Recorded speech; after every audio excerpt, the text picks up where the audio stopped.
If this video was only a minute long, this is what I'd say. A lot of Amazon sellers are grossly overpaying on shipping and storage costs. So how can you pay less? Let's start with shipping first. Make sure to ask your supplier for multiple shipping quotes for FOB, EXW, and DDP services. Then make sure to compare those rates with what your supplier is charging, what multiple freight forwarders are charging, and then compare those rates with a new service called AGL or Amazon Global Logistics. Next, storage. Because Amazon is known to slash restock limits and increase storage rates, work with a 3PL or third-party logistic company that offers lower prices and doesn't limit the amount of inventory you can hold. So not only are you paying less for storage, but as soon as your Amazon inventory gets low, you're able to quickly replenish it and avoid going out of stock. This especially comes in handy during Q4 when storage prices go up and restock limits go down. So now I'm going to show you how to do everything I just summarized in this first minute. Let's do it.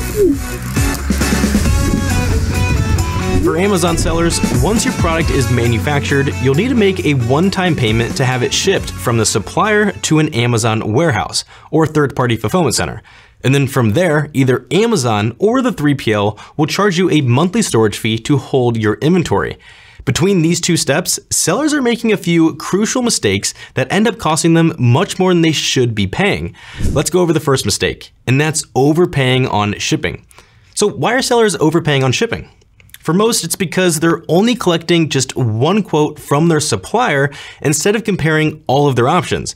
For example, say you ask your supplier for a shipping quote for 500 units, and they respond by saying they can send that inventory to Amazon for $1,000 or $2 per unit, FOB and LCL. This means a few things.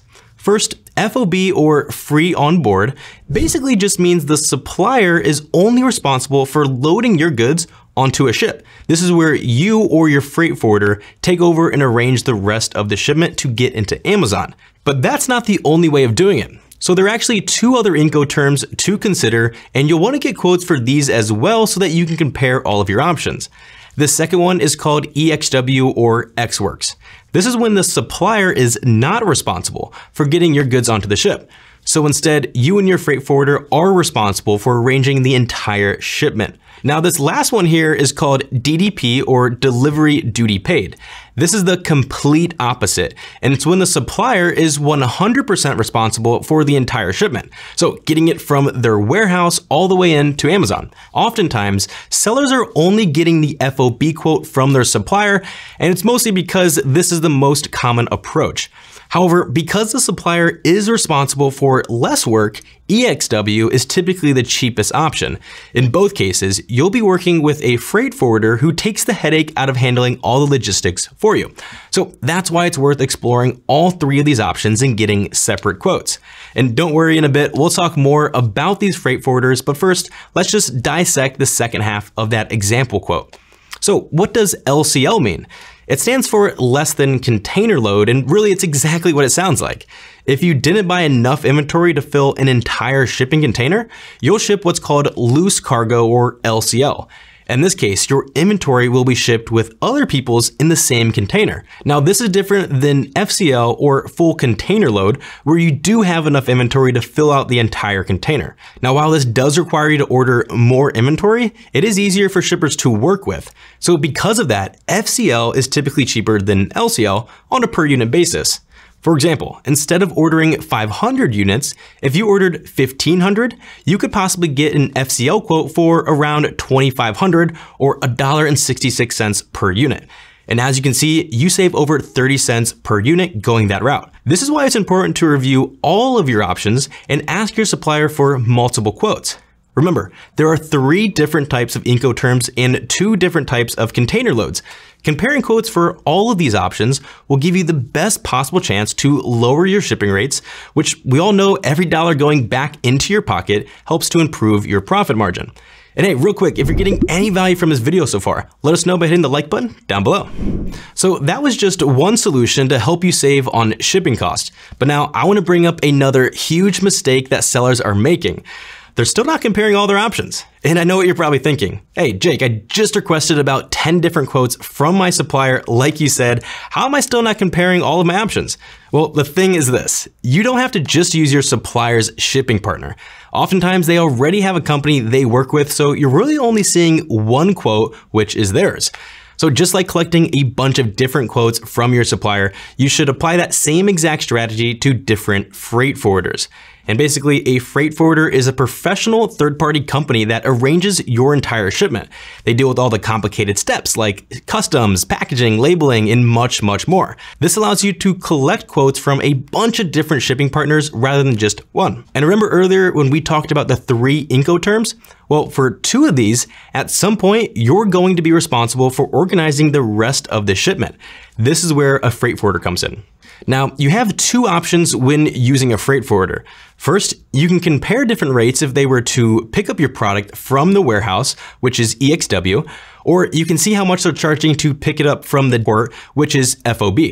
Now, once you have a few rates from different freight forwarders, make sure to compare those with what your supplier is charging you. You may find that one particular freight forwarder is much cheaper than your supplier. So, how do you go about finding a freight forwarder? Well, there are a number of different places you can look, but personally, I'd recommend Freightos.com. Here, you can actually get quotes from multiple freight forwarders and see which quote looks best to you. How this works is you first select your origin, and in this case, this will be either the factory or the warehouse of your supplier. Then choose the country your supplier's factory or warehouse is located in, and then enter their address. The next step is to select your destination, which if you're using Amazon FBA, then you'll choose the fulfillment center option here. Again, enter the country and then the address of a fulfillment center. Now, just a quick note here, technically you don't yet know the address of the fulfillment center that you'll be sending your products to. So I just recommend choosing one in your country to get you past this step, and that way you can begin searching for freight forwarders. Then once it's all said and done, once you found a freight forwarder, you can just update them with the real address. So for now, just pick one that's in your country. Now, the third step here is to select your load, which is what you're shipping. And again, these are the 2 options you have. You have LCL or FCL. If you're doing LCL, just ask your supplier for all this information, such as the packaging type, the pallet type, and all the dimensions. The last step here is to enter the value of your goods and when your shipment will be ready. On this next screen, take a look at all your options and select who will be responsible for palletizing your shipment. Now, it automatically defaults to the freight forwarder here. However, most suppliers do this anyway, so just make sure your supplier does so that you can save some money there. Now, you'll want to leave the rest of these checked here because it's good to have insurance and you'll need to pay for customs, brokerage, and bond anyway. After that, you'll now be able to look and sort through all the list of freight forwarders, and you could even sort by the best value, speed, lowest price, and eco-friendly. So now if you like this quote here, you'll want to compare it with all the rates you received from your supplier and determine which one makes the most sense. So hopefully you're now understanding the importance of collecting all these different quotes. But wait, there's more. That's right, just like those late night infomercials, there's one more service that you should be collecting a quote from. It's a brand new service offered by Amazon called AGL, or Amazon Global Logistics. It lets you import directly from your supplier to different Amazon marketplaces without having to work with an actual freight forwarder. Essentially, Amazon is your freight forwarder. And this is really great because it reduces the number of touch points in your supply chain, which minimizes your lead time and also allows you to get your inventory checked in much faster. Here's how it all works. After setting up your AGL account, simply just create a shipping plan in Seller Central, much like you already do with all your other FBA shipments. Here's a quick screen share of us actually doing this for one of our products.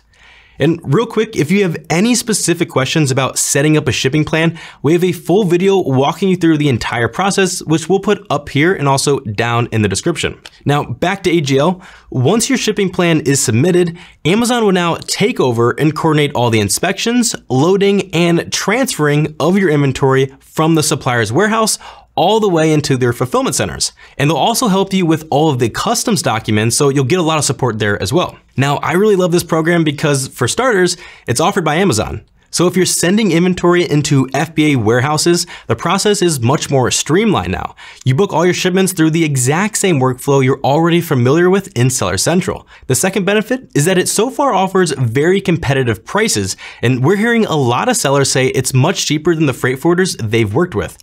And because you're working directly with Amazon themselves, you can easily track your shipments from departure through customs and to the arrival at the fulfillment center. Lastly, like I just mentioned, with minimal touch points, your shipments get cleared into stock much quicker than a third-party provider can do. And this is huge. So these are just some of the main reasons why I'd strongly recommend checking this program out. You also want to compare your AGL rates to what you're getting from your supplier as well as your freight forwarder and determine which one makes the most sense. So make sure to do your due diligence. And there you have it. 3 different ways to save on your shipping cost. But like I mentioned earlier in this video, overpaying on shipping cost isn't the only mistake that some sellers are making. There's one more mistake eating away at your profit margin, and that's overpaying on storage cost. So why are sellers overpaying on storage? Well, again, they're simply not comparing all of their options. With Amazon, your storage fees are pretty transparent. As you can see here, storage rates fluctuate based on the size of your product as well as the time of the year. However, there are multiple third-party logistic companies out there that offer much cheaper rates compared to Amazon, especially during Q4 when these rates go up by more than 3 times. And not only do they offer cheaper storage rates, these 3PLs, but unlike Amazon, a lot of these companies don't charge long-term storage fees. Or if they do, then they're just nowhere near as expensive as Amazon's. And another main benefit of using 3PLs is not having to worry about storage limits. This is by far one of my biggest pain points of holding all my inventory with just Amazon.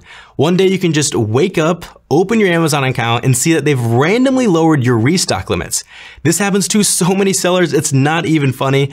And if you're watching this in Q4, you know exactly what I'm talking about. And if you don't know what I'm talking about, each year, Amazon typically slashes restock limits to prepare for the holiday season. In fact, this just happened to us here at Jungle Scout. I believe our limits randomly dropped overnight by a few thousand, and we're now actually over our limit. So that means we're not able to send in any more inventory, and because of that, we risk going out of stock over this holiday season. That's where 3PLs come in. There's a whole bunch of different companies out there, each with different services and pricing structures, so it's important to do your due diligence and choose a provider that is best suited to your business. To make this research a little easier for you, we found a few that have a strong record of working specifically with Amazon sellers. So we'll go ahead and drop these links to all these companies down in the description for you. Now, just like we showed you earlier with Amazon Global Logistics, believe it or not, Amazon now offers its own 3PL service called Amazon Warehousing and Distribution, or AWD for short. We're actually just starting to test this program out ourselves, but essentially it's a low-cost, long-term storage solution that gives sellers the option to store their inventory in Amazon's distribution center. And then whenever you need more inventory into FBA, Amazon will automatically and seamlessly replenish what you need into those fulfillment centers. So it's a completely hands-off approach of making sure you never run out of inventory. And also the pricing is very competitive to other 3PLs. So this is huge because AWD allows you to essentially bypass storage limits and store all your excess inventory with Amazon rather than 3PL. So here's the process of sending your inventory into an AWD location. But just real quick, make sure to read up on the product eligibility section here. So there are certain types of products that can't currently be sent into these warehouses, such as perishables, dangerous goods, certain categories, and there are also size restrictions as well. Now to do this, inside Seller Central, you just go over to inventory and then click FBA inventory. From here, you'll want to go to the drop-down menu and go down to Global FBA Inventory. Now you'll see all your products listed here. And if you scroll over to the far right, you'll see this button that says Send to AWD. Clicking that will bring you to a Send to Amazon workflow that you're probably already familiar with. It's the exact same workflow of sending in your FBA shipments. Now from here, you'll see the only thing that's different right now is the ship from, and you'll see the destination. So the destination is going into Amazon's upstream storage, which is AWD. And the ship from is currently right now, we have our supplier's address in China. So you'll see here this little button that says, I want to ship with Amazon Global Logistics. There's actually 2 ways of using this program. You can use Amazon Global Logistics to have your inventory sent from your supplier in China into Amazon FBA or these upstream facilities, or you can unclick it and change the address to, for example, we have a warehouse here in the United States. I can click that and that can just send our inventory in the United States from our warehouse into upstream storage. So there's two different ways that you can use this program. I'm gonna go ahead and actually switch it back to the China manufacturer here and then select I wanna ship with AGL. And then from here, just enter how many boxes or units you're going to send in. I'm just, for example, gonna put 15 here and then click confirm and continue. So now here in step 2, you'll come down here and you have two different options. You can use AGL internationally or your own carrier. So I'm gonna walk through this first one. So if you're using AGL to do international shipping, this is where you come down here and you'll select your full container or you're shipping via ocean, not air. And you'll see right here, our estimate is 55 days. Now, here's what you need to enter. So the first one is origin city. Simply just ask your supplier what port they'll be sending in your products to, where your inventory will be going. So for example, if they say, we're using the Shanghai port, you'll come here and enter Shanghai. And then ask them, when will it be ready? If they tell you, for example, the 18th, you just select that date here. And then this is where we have our Incoterms here. Just for example, let's say we're doing EXW to make it very simple.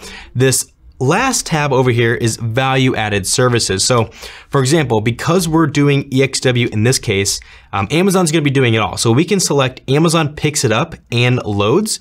And then we also have an option here for palletization. Basically, with an extra day as an estimated delivery, we can tell Amazon to palletize it at the facility where our inventory is located, but usually your supplier does that anyways. If I just first pick Amazon picks up and loads, which is the EXW workflow, I come down here and I enter the container size. And again, your supplier will be able to give you this information. Let's say it's a 20-foot tall container and just one container.